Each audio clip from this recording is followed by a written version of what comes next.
Hello everyone, start करते हैं आज के वीडियो को। और आज के वीडियो में हम बात करने वाले हैं भारत और रसिया के संबंधों के बारे में।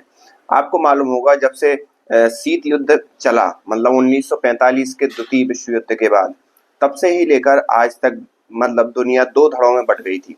पहला था एक तो कम्युनिज्म, दूसरा था कैपिटलिज्म। कम्युनिज्म को सपोर्ट कर रहा था रसिया, या उसकी विचारधारा को जो सपोर्ट कर रहा था वो रसिया था, उस समय का सोवियत संघ। और जो कैपिटलिज्म की विचारधारा थी उसको सपोर्ट कर रहा था यूएसए। और ये सारी चीजें अपने अपने देशों को एक प्रकार से अलग अलग जो देश हैं उनको अपनी अपनी विचारधारा के अनुसार ये दोनों देश जोड़ रहे थे। अब अगर बात करें कि रसिया, तो रसिया का इन्फ्लुएंस भारत के साथ ज्यादा था।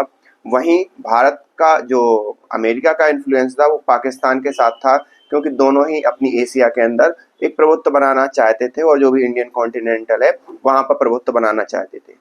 और उसी का परिणाम आपको कई south Indian state, specially Kerala में देखने को मिलेगा, जहां से बहुत सारे लोग रसिया स्टडी करने जाते हैं। ये तो थी भाई रसिया संबंधों के एक ऐतिहासिक चर्चा। हाल ही में जब से यूक्रेन युद्ध स्टार्ट हुआ, तब से लेकर अभी तक Bharat continuously crude oil purchase करता रहा रसिया से, बजाय अमेरिका के प्रतिबंधों के बाद। अमेरिका ने उस समय प्रतिबंधों पर थोड़ी छूट भी दी थी भारत के लिए। उसमें यह भी था कि अमेरिका ने डायरेक्ट प्रतिबंध तो रसिया पर लगा दिए थे, लेकिन अगर भारत को छूट नहीं देता अमेरिका, तो महंगाई जो हम वर्तमान में देख रहे हैं वो महंगाई अलग स्तर पर थी।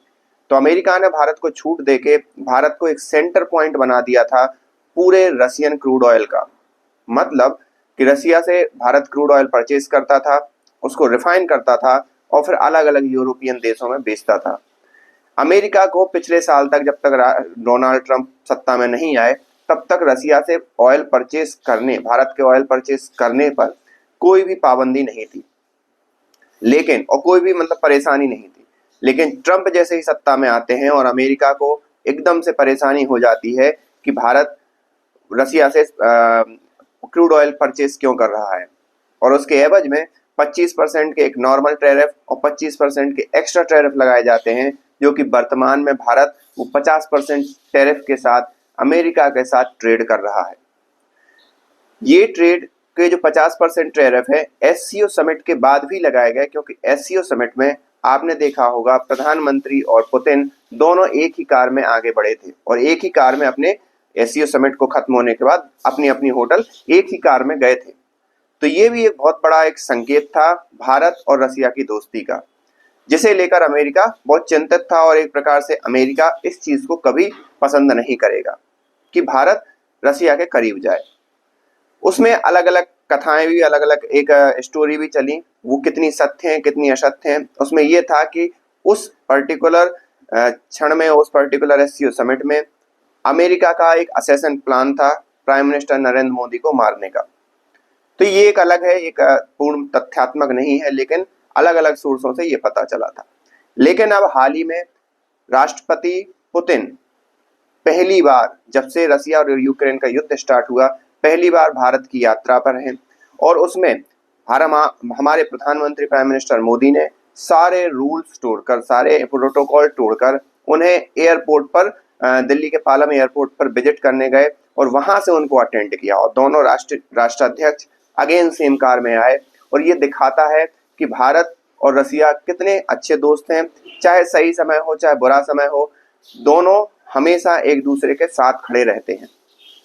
इसमें बात करें कि आखिरकार भारत को अभी वर्तमान में रसिया से क्या मिलेगा, तो भारत कुछ हद तक रसिया से क्रूड ऑयल लेना अभी बंद कर दिया है, परचेज करना अमेरिकन सैंक्शन के कारण। लेकिन भारत S-500 और कुछ अदर जो भी मिलिट्री इक्विपमेंट है उसकी बात जरूर करेगा। साथ ही साथ रसिया कोशिश करेगा कि कोई एक माध्यम बनाया जाए भारत और इंडिया के साथ, जिसमें एक ट्रेड हो सके। अभी क्या होता है कि रसिया ज्यादा से ज्यादा भारत को सप्लाई करता है, भारत के पास ऐसा कुछ है नहीं कि जो रसिया को बेच पाए। और यही कारण बन जाता है रसिया के लिए एक प्रकार से घाटे, मतलब एक्सपोर्ट घाटे का या व्यापार घाटे का। मतलब व्यापार घाटा मतलब ऐसा कि रसिया 100 रुपए की चीज बेचता भारत को है, लेकिन वो खरीदता सिर्फ 10 रुपए की चीज है। इसमें दिक्कत यहाँ होती है कि रसिया भारत जब रसिया से कुछ खरीदता है तो भारत रुपए ज्यादा देता है, लेकिन जब रसिया खरीदता है तो रसिया 10 रुपए ही वापस कर पाता है।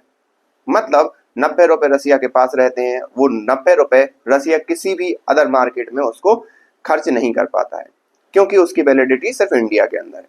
तो इन सभी चीज़ों को हो सकता है एड्रेस किया जाएगा, इन सभी चीज़ों को, और भारत और रसिया के बीच एक ऐसा ट्रेड संबंध और एक ऐसा ट्रेड माध्यम बनाया जाएगा कि जो इन सभी बैरियर को ख़त्म कर दे। अब और सारी चीज़ें तो इनकी जो समिट है उसके आने के बाद ही पता चलेगी कि इससे क्या क्या निष्कर्ष निकला, क्या क्या चीज़ें हमने अचीव की। अभी हाल ही में ये दौरा बहुत ही वार्म वेलकम हुआ, प्राइम मिनिस्टर मोदी ने उनका स्वागत बहुत अच्छी तरीके से किया, और आगे जो भी होता है वो मैं आपको वीडियो में बताऊंगा। फिलहाल के लिए आप इस बारे में क्या सोचते हैं, आप हमें कमेंट करके बताइए। और रसिया ने कब कब भारत का एक प्रकार से साथ दिया और एक मित्र राष्ट्र के तौर पर निभाया अपना कर्तव्य, उसकी भी आप हमें कमेंट करके बता सकते हैं। मिलते हैं नेक्स्ट वीडियो में, तब तक के लिए थैंक यू।